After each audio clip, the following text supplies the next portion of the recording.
My grandmother used to use a phrase that was very popular at the time, and that you may also know.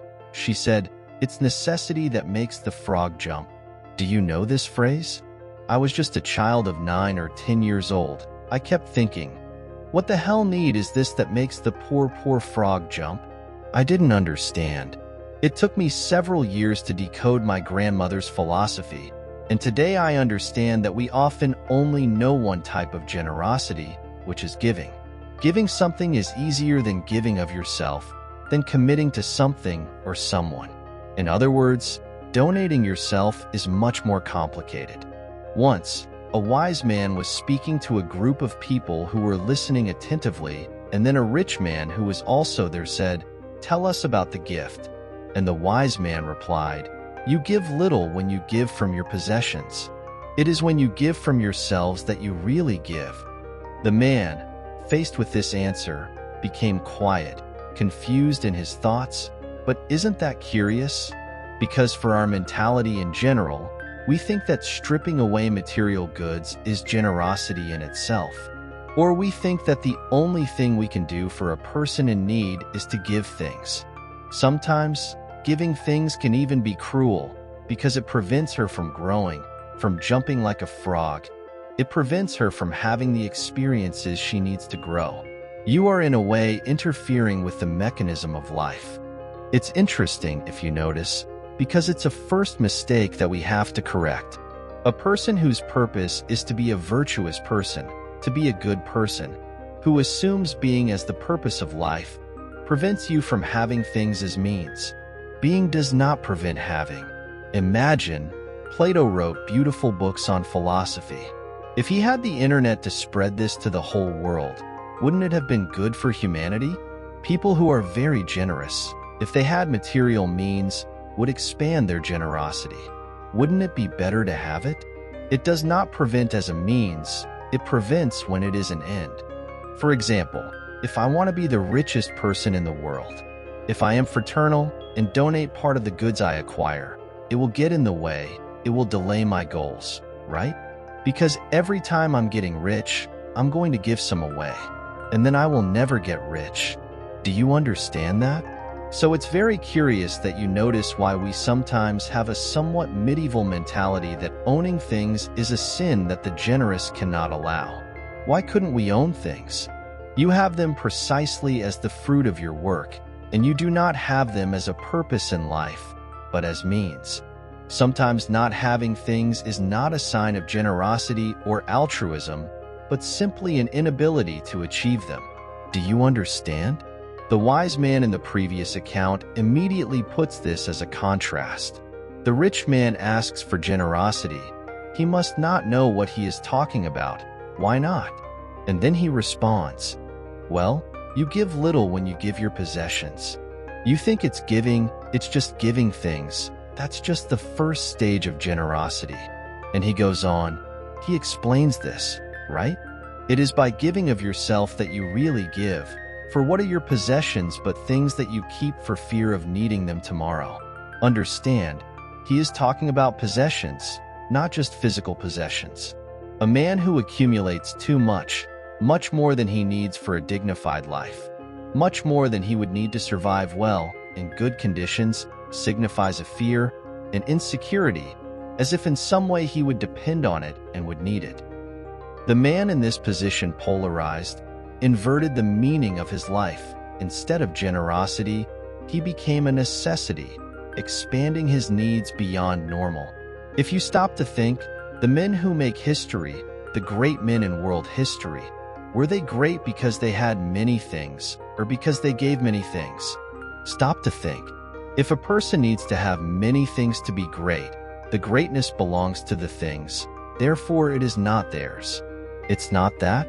The truly great men were those who gave a lot of themselves. To this day, we are receiving things from them. They were great due to the size of their generosity. So, understand that life is always asking us for generosity. She asks on a physical plane, you deliver. Do you think it will stop there? She will go up. It will rise to the emotional plane. You deliver. If you keep delivering, it will rise to the mental plane. the rigid convictions you have, the fanaticism, the lack of vision. She keeps asking for more until at some point you say, "No, wait a minute, not that. Don't touch it, I won't give it to you. Okay?" Life will respect you, but that's your size. You are the size of your generosity. Know that men who accumulate in any plan because they feel insecure and think they will lack. They are similar to the dog that thinks it is very cautious and buries bones in quicksand. What will this quicksand do? It will swallow what he is burying and it will disappear. He will never see you again. Do you think we really have the means to accumulate something on a material level or even on an emotional level? Is anything in this material world really ours? There is an ancient Eastern saying that says, "What is truly yours cannot be taken away from you." This will be taken from us. What people think of us will be taken away much more quickly. The titles, the honors. Have you ever seen how curious and cruel it is? For example, these famous Hollywood artists, because they sometimes live according to a facade that they created and the public is merciless, isn't it? People get old, they go out of fashion, they forget completely, and these people sometimes go into depression. Some have killed themselves. We look and think, did he think he was really the one they liked? They liked a mask that the media constructed. It wasn't them. And people believe and think that those honors are for them, and that they own all those qualities, that will always be there. And when all this goes away, and goes quickly, most of them die in complete anonymity, sometimes in financial difficulty. When you leave, the pain is terrible because they believe they had something on a material level, on an emotional level. They put things in quicksand. To complement this thought, I tell the story of the Dr. Elizabeth Kloss, who was a psychiatrist and treated terminally ill patients. She wrote a book about her 40 years in the profession and says the following: "The more materialistic a man is, the less chance he has of being lucid in the face of death. Suffers from unconsciousness and memory loss. Something happens because he can't stand the fact that, at that moment, he is forced to realize that everything he thought he had, he didn't have. What difference does it make to the dying person the number of cars he has in his garage, the number of digits in his bank account?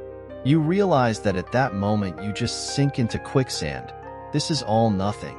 What will have value at that time is what he built as a human being within himself, and what people built around him, thanks to him. In other words, what he allowed people to grow and what he grew, that is solid. No one can take that away from him. If he is righteous, and people became righteous because of him. If he is fraternal, people have become fraternal thanks to him. Nobody takes that away. Now, if it doesn't have anything solid and real, at that point everything disappears into quicksand. The wise philosopher reminds us that true generosity lies in giving of ourselves, not just our material possessions. After all, what are our possessions if not things kept for fear of tomorrow?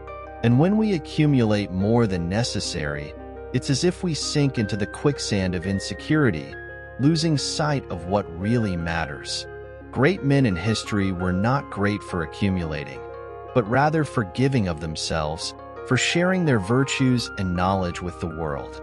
And while we accumulate things, titles and honors, we forget that none of it is truly ours. None of it will accompany us beyond life. So, I invite you to reflect. What is the true legacy you want to leave? What really matters in the end? At the Academy for Modern Stoic, we explore these questions and more. Join us on this journey of self-discovery and building a life based on generosity, personal growth, and the search for the true essence of the human being. Subscribe to our channel now and be part of this community of learning and reflection.